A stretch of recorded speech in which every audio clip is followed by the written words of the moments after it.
I believe a wolf in sheep's clothing has just entered Canadian agriculture. Hello, Ralph.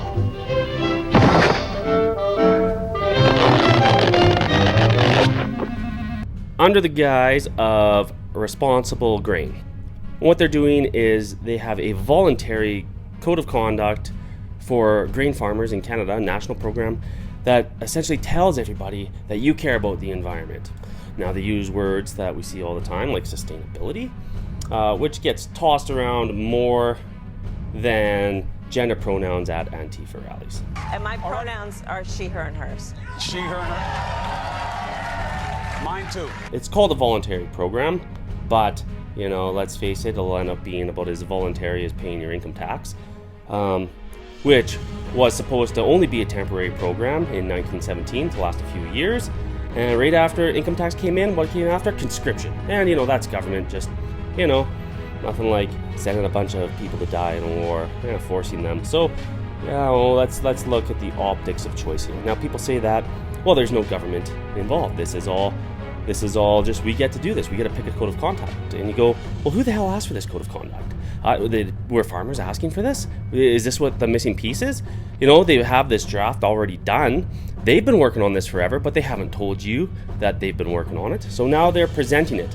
And it's quite difficult to find. So, we have all these industries and these people, regulators, that are going, well, okay, we're going to make this with the farmer. Okay, let's just see what happens here. So, this is what they're doing. They're pushing a code of conduct that nobody's asked for. I'll do this all the time. I do this all the time with my kids. I go, do you guys want milk in a red glass or milk in a blue glass? At the end of the day, they get to choose the color of the cup, but they're drinking fucking milk. So when you're doing a voluntary code of conduct, it's not voluntary. The code is done.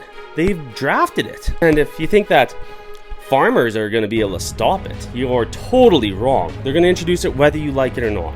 You know why? Because there is billions of dollars behind this. So that's just the way it is. And I guess I'll talk about it because what the fuck, nobody else is. And let's go back to the whole thing of government. This is just for the farmers. Oh, the farmers, they're going to do it all, not the government. So let's just take a quick look at the committee establishing the code. And would you look at that? Holy hickory stick fuck. There is a government official making the code.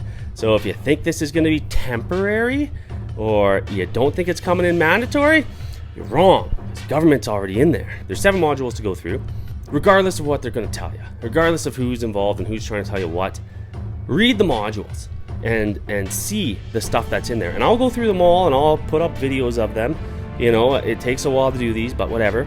It's pretty important, I think, because this would be, if this all went in place, farming in Canada would change forever. Not in a good way. For a group of people, and why does a group of people, was farming irresponsible before in Canada? I grew up on a farm. The majority of my life has been farming, involved in farming.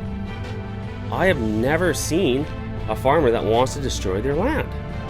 Ever. And if people are going, oh, well, they're putting chemicals on the land.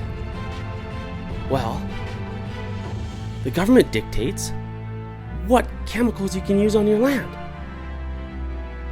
So, ban the chemicals you don't want farmers to use. Stop blaming the farmer. It's absurd. So now there's a committee in with government telling you that, sustainability. We got to be sustainable now. It was all wrong before. And it's like, Okay, well, when we start looking at the list of people, selling the poison, they're selling the cure. So, let's piece this all together. But everybody's got to do their research on this stuff, and I'll go in depth more.